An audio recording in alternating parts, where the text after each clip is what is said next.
Olá, tudo bem?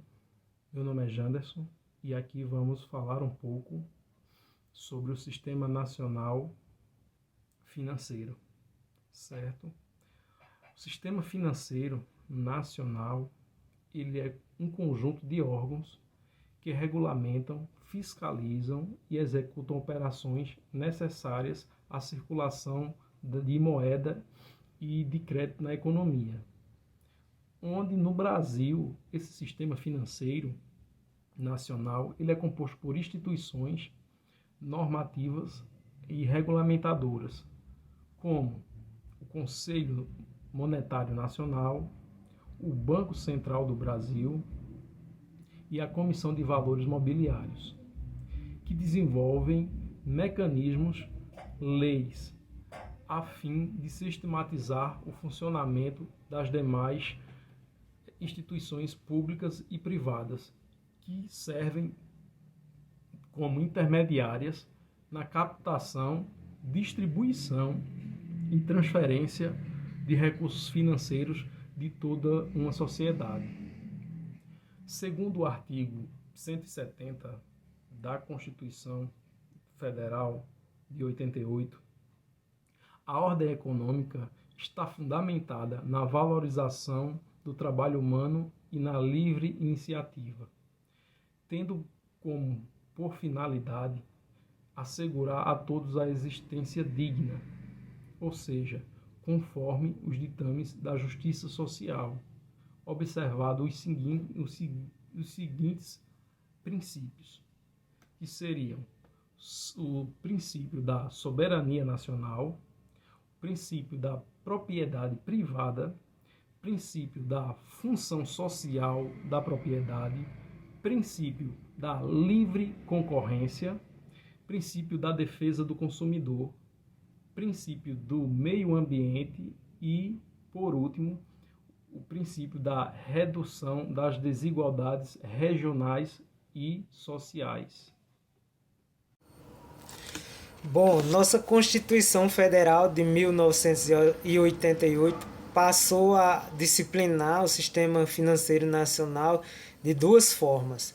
A primeira é sobre o Sistema Nacional Público, as finanças públicas, está disciplinada entre os artigos 163 a 169 do capítulo 2º, título 6º, e de uma forma mais ampla, abarcando tanto as finanças públicas como as privadas, está no artigo 192, título 7º, capítulo 4º, que estabelece que o sistema financeiro nacional, estruturado de forma a promover o desenvolvimento equilibrado do país e a servir aos interesses da coletividade em todas as partes que compõem, abrangendo as cooperativas de crédito, será regulado por leis complementares, que dispõem, inclusive, sobre a participação do capital estrangeiro nas instituições que o integram. É interessante destacar duas questões neste artigo 192, que é a necessidade de uma lei complementar para legislar abaixo da Constituição e definir melhor a estrutura do sistema financeiro, e o desenvolvimento equilibrado, que mostra um caráter de sustentabilidade buscado pela Constituição Federal de 88. Nesta mesma análise, é interessante destacar os princípios dos quais fundamentam o sistema financeiro brasileiro, que são eles: soberania nacional, propriedade privada, função social da propriedade, livre concorrência, defesa do consumidor e, mais uma vez, defesa do meio ambiente. Então, é importante destacar que o carro-chefe do sistema financeiro é a sustentabilidade nacional, a defesa do meio ambiente, e nunca um sistema financeiro predatório. De forma simplificada, o objetivo do Sistema Financeiro Nacional é promover o desenvolvimento do país de forma equilibrada, é garantir um bom funcionamento do mercado, assim desempenhando um papel importante na economia brasileira, valorizando a intermediação entre poupança e investimento, possibilitando ao setor produtivo maior eficiência. Ou seja, o objetivo, além de obviamente integrar o mercado financeiro com a economia como um todo, é realizar todo o controle, regulamentação e fiscalização necessária para que tudo funcione de maneira adequada dentro do Sistema Nacional. Ele serve para definir estratégias que impactarão nos rumos da economia do país. Por sua vez, essas estratégias estão diretamente ligadas a tudo que se relaciona com a movimentação de dinheiro entre investidores e tomadores de recursos. Para isso, ele regula e fiscaliza instituições financeiras, controlando a emissão e circulação de dinheiro e estabelecendo diretrizes para todas as transações financeiras. Em outras palavras, qualquer transação financeira que faça o dinheiro circular na sociedade, seja ela investimento, crédito, transferência de recursos e assim por diante, terá influência das normas do Sistema Financeiro Nacional. Olá, eu me chamo Vinícius e agora falando um pouco sobre a composição do Sistema Financeiro Nacional, nós temos que o artigo 1º da lei que regula o sistema financeiro, que é a lei de número 4.595 de 1964, o artigo 1º ele define quais são os órgãos que compõem o Sistema Financeiro Nacional, como nós podemos ver na tela, que o artigo 1º diz que o Sistema Financeiro Nacional, estruturado e regulado pela presente lei, será constituído pelo Conselho Monetário Nacional, pelo Banco Central do Brasil, Banco do Brasil, do Banco Nacional de Desenvolvimento Econômico e das demais instituições financeiras públicas e privadas. No entanto, para uma melhor visualização, uma visualização mais didática sobre a composição do sistema financeiro, nós podemos dividi-los entre 3 espécies de entidades, que são os órgãos normativos, as entidades supervisoras e as entidades operadoras.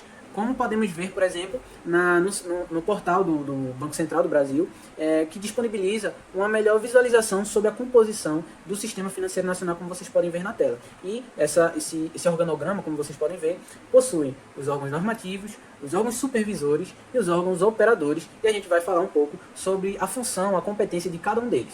Inicialmente, os órgãos normativos são aqueles órgãos responsáveis por estabelecer e disciplinar as políticas públicas que vão guiar todo o sistema financeiro nacional, sem qualquer função executiva. Eles definem as políticas públicas que vão ser obedecidas por todo o sistema financeiro nacional.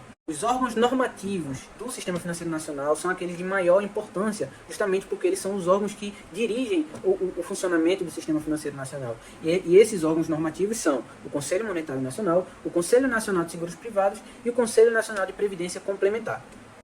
Bem, o Conselho Monetário Nacional ele é um órgão responsável por estabelecer as diretrizes gerais para esse bom funcionamento do Sistema Financeiro Nacional. Ele foi instituído pela própria Lei 4.595 de 1964 e as principais competências desse órgão, no caso, seria de zelar pela liquidez e solvência das instituições financeiras, da mesma forma de coordenar as políticas monetárias, creditícia, orçamentária da dívida pública interna e externa também, estabelecer as metas de inflação. Então esse é o órgão que dirige toda essa área de moeda, crédito, capitais e câmbio do Sistema Financeiro Nacional.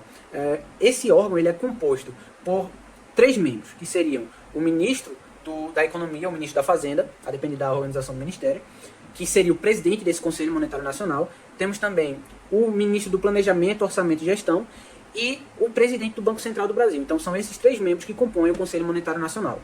Por sua vez, nós temos o Conselho Nacional de Seguros Privados, que ele é responsável por fixar as diretrizes e as normas de política dos seguros privados no país. Ele foi instituído pelo Decreto-Lei número 73 de 1966 e que foi recepcionado pela Constituição de 1988 com o status de lei ordinária. A competência desse Conselho Nacional de Seguros Privados seria de estabelecer as diretrizes gerais de operações de seguro, de resseguro, de capitalização, previdência privada aberta e estabelecer as diretrizes gerais dessas operações no âmbito do Sistema Financeiro Nacional. Esse órgão também ele é responsável por fixar os limites legais e técnicos dessas operações de seguro privado e disciplinar a corretagem e a própria profissão de corretor. A composição desse conselho é constituída pelo também ministro da Economia ou da Fazenda, por um representante do Ministério da Justiça, por um representante do Ministério da Previdência Social, pelo superintendente da Superintendência de Seguros Privados e por um representante do Banco Central do Brasil e também por um representante da Comissão de Valores Mobiliários. O terceiro órgão é o Conselho Nacional de Previdência Complementar. Esse conselho trata-se de um órgão colegiado que possui também essa função de normatizador de todo o sistema que regula essa área do Sistema Financeiro Nacional, que se trata da Previdência Fechada. Então, esse órgão é integrante da estrutura do Ministério da Previdência Social, só que ele exerce essa competência dentro do Sistema Financeiro Nacional.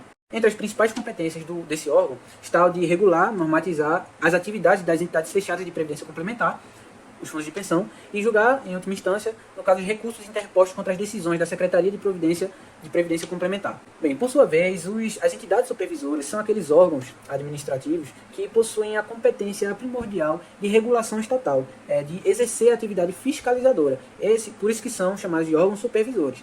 Também possuem um certo grau de competência normativa, porque naturalmente eles vão precisar dessa competência de normatizar suas decisões, normatizar sua atuação, para atingir a finalidade que foi criada, que é justamente fiscalizar as operadoras, os órgãos, as entidades operadoras, como veremos em diante.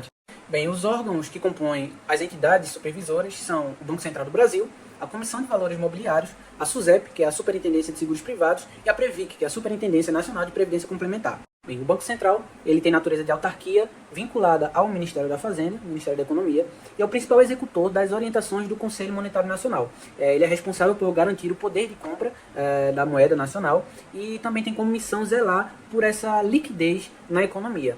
Uma das principais funções, por exemplo, do Banco Central é a de emitir moeda e zelar por esse equilíbrio no valor da moeda nacional.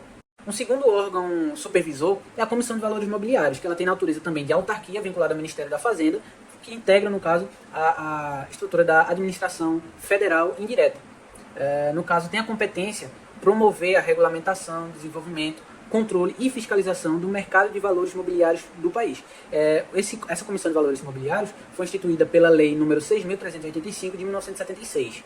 A competência principal seria o funcionamento regular dos mercados de bolsa e de balcão. Uma outra entidade supervisora do Sistema Financeiro Nacional se trata da Superintendência de Seguros Privados. Trata-se de uma pessoa jurídica de direito público, que integra também a administração pública indireta, que foi instituída como forma de autarquia, vinculada também ao Ministério da Fazenda. Tem por essa atribuição institucional exercer o controle e a fiscalização do mercado de seguros privados, previdência privada, aberta e capitalização. Da mesma forma, essa superintendência tem como competência fiscalizar a constituição, organização, funcionamento e operação dessas sociedades seguradoras de capitalização, entidades de previdência privada, aberta e resseguradores. Bem, a última entidade supervisora que temos se trata da Superintendência Nacional de Previdência Complementar, que, nesse caso, se trata de um ente despersonalizado que integra a administração federal direta. É uma entidade descentralizada do Ministério da Fazenda e tem como principal competência fiscalizar as atividades das entidades fechadas de previdência complementar, os fundos de pensão. Por fim, temos as entidades operadoras. Essas entidades são as instituições que, de fato, operam ativamente dentro do mercado financeiro nacional. O papel delas é funcionarem como intermediadoras ou facilitadoras das atividades que ocorrem dentro desse sistema. Elas oferecem ou vendem os serviços prestados pelo sistema financeiro nacional. Toda vez que o particular ele deseja fazer alguma operação financeira, são a essas entidades operadoras a que eles recorrem. Como vocês podem ver no próprio site do Banco Central do Brasil, dentro do segmento de moeda, crédito, capitais e câmbio, as entidades operadoras se dividem em bancos e caixas econômicas, administradoras de consórcios, as bolsas de valores, cooperativas de crédito, as corretoras e distribuidoras, bolsas de mercadorias e futuros, instituições de pagamento e as demais instituições não bancárias. Dentro do segmento dos seguros privados do Sistema Financeiro Nacional, nós temos que as entidades operadoras são as seguradoras e resseguradoras, as entidades abertas de previdência, as sociedades de capitalização. E no segmento de previdência fechada, nós temos as entidades fechadas de previdência complementar, que são os fundos de pensão. Então, basicamente, são esses órgãos e os operadores são os que se encontram em maior quantidade de órgãos, de entidades privadas ou públicas, e que integram o sistema financeiro nacional. Portanto, ele é assim dividido para atingir as finalidades que são expostas. Então, esses são os órgãos que compõem o sistema financeiro nacional, justamente para atingir a finalidade que é buscada na própria Constituição, de garantir o perfeito funcionamento harmônico do sistema financeiro nacional.